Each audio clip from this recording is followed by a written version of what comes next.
Now, the Prime Minister has marked Parliament's return with a bit of a controversial reshuffle. Not of the Cabinet per se, is it? But more like the inner team. Yeah, it's been described as a mini reshuffle. Yeah. Yes, some of Number 11's top talent has been drafted into Downing Street ahead of October's make-or-break budget. But with Sir Keir promoting the Chancellor's number 2, Darren Jones, who you've seen on this programme many times, is Rachel Reeves being iced out of the inner circle. Elsewhere, we're bringing forward new immigration rules this week to temporarily suspend new applications under the existing dedicated refugee family reunion route. Granted asylum will temporarily be barred from bringing family members to the UK. It comes as the PM brings forward Labour's 2029 deadline to end asylum hotels, only 3 months after making the pledge. Well, let's speak now to Deputy Editor of Spite, Fraser Myers, who joins us now. Morning to you, Fraser. Good morning. Let's start with this mini reshuffle, shall we? Who is Darren Jones, for people who don't know, and what do you make of what the PM is trying to do here? So Darren Jones is actually Rachel Reeves' number 2 in the Treasury, so he's got this new role, the sort of Chief Secretary to the Prime Minister. He's not super well known to the public. People might have seen him on Question Time not that long ago defending small boats arrivals, claiming that they're mostly women and children, which people know is not quite the truth. There's a bit of a porky there. So that might be his most sort of famous public appearance. But he's well known within the Cabinet because he signed off on the spending review. So he's actually quite unpopular with many Cabinet members because he had quite a tight fist on departmental budgets. But he's not the only one. There's plenty of other economic advisors being drafted in by Keir Starmer, which suggests that maybe he doesn't quite trust Rachel Reeves' economic advice, because until now, in fact, going right back to even well before they won the election, he seemed pretty content to let Rachel Reeves get on with managing economic matters. But I think he's convinced, and Number 10 are convinced, that there's been some major blunders coming directly from the Treasury. Think of the winter fuel allowance, which had to be reversed, or think of the botched attempt to cut welfare, which has, damaged Keir Starmer's standing within parliamentary party. Of course, Keir Starmer is ultimately responsible for these things, but they would like to, I think, put the blame on the Treasury. Using the internet without a VPN, a virtual private network, is a bit like taking to the road without car insurance. All it takes is one unlucky moment to cost you a lot of cash. This video's sponsor is Private Internet Access. They are the VPN to help keep you safe. Click the link in the description below to find out why over 30 million people have downloaded PIA to protect themselves online. A virtual private network is an app that hides your IP address and helps keep your data private.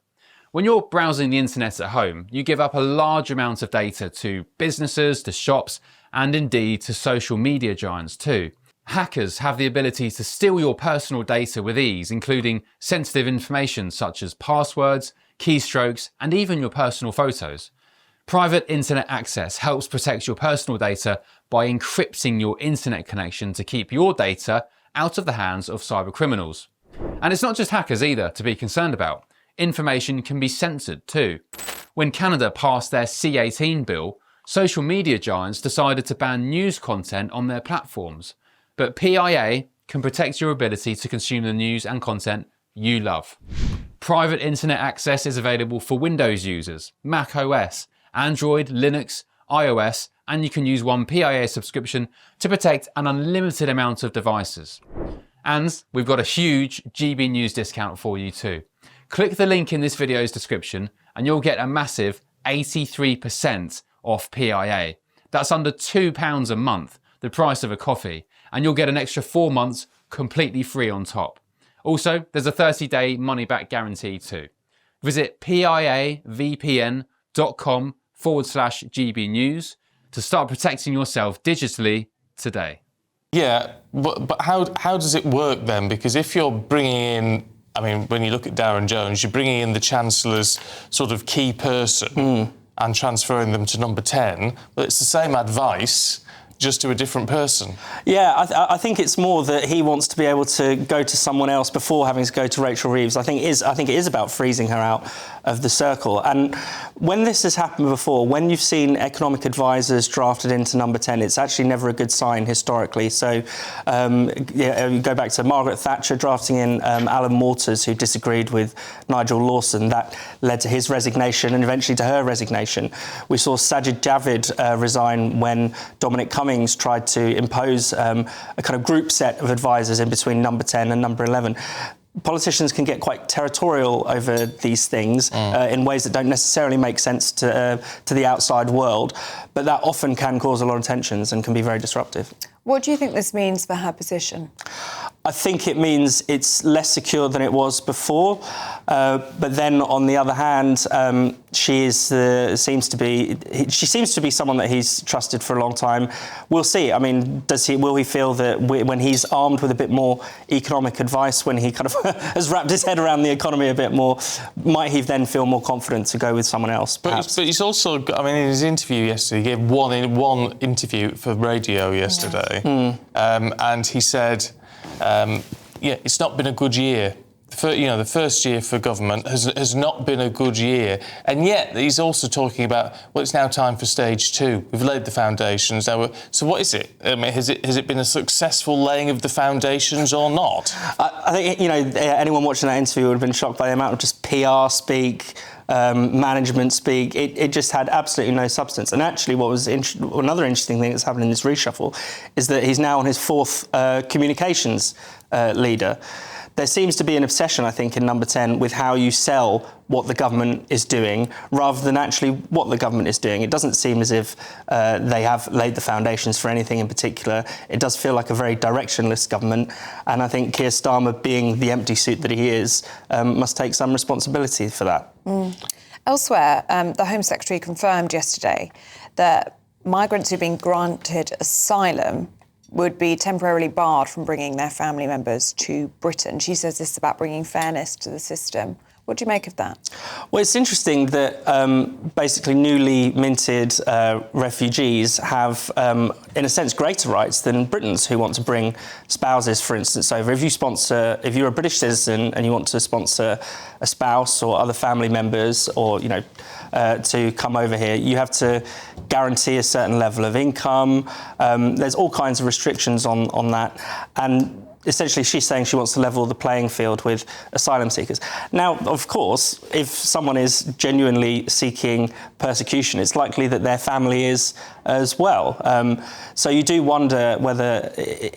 we do have to ask whether are people genuinely... If people are genuinely asylum seekers and genuinely refugees, you'd want to help their families come over. But the government is obviously worried about the fact that there's been a 5-fold increase in people using this scheme.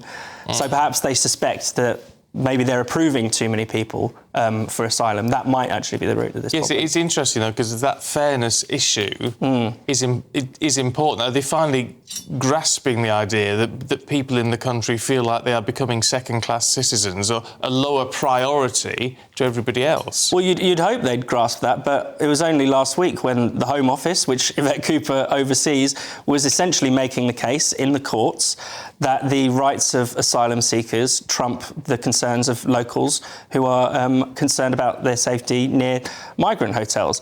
And it was interesting, they even appealed to the ECHR. Some people within Yvette Cooper's team are worried that this equalisation of rules between asylum seekers and British citizens would actually fall foul of the ECHR rules. So once again, you do see that there is a kind of a 2-tier system. The government has a duty to house asylum seekers. It doesn't have a duty to house British people. Again and again, this 2-tiered aspect comes up, and people are very angry about that. I'm not sure the government entirely grasps that. Occasionally, you see flashes of cognizance, but tomorrow something different will happen. I mean, the Prime Minister's brought forward, or says he's going to bring forward, Labour's 2029 deadline to end the use of asylum hotels. Do you think that's realistic? I think it's possible, but I think what this government doesn't seem to grasp is that it's not simply about hotels. Of course, hotels are a very expensive way of housing asylum seekers, but I think the government's plan is to move people into HMOs, essentially to shuffle the problem around. I think what people are angry about is the large numbers of people who are arriving here illegally and the perception that actually nothing is done to remove them when they arrive. Even in cases where people commit very serious crimes, they're often not removed from the country. So that's the issue that the government needs to tackle head on. I think it's getting a bit too obsessed with the hotels as simply the fact that people are in hotels rather than the broader asylum issue. OK. Fraser, for now, thank you very much indeed. We'll see you a little bit later on.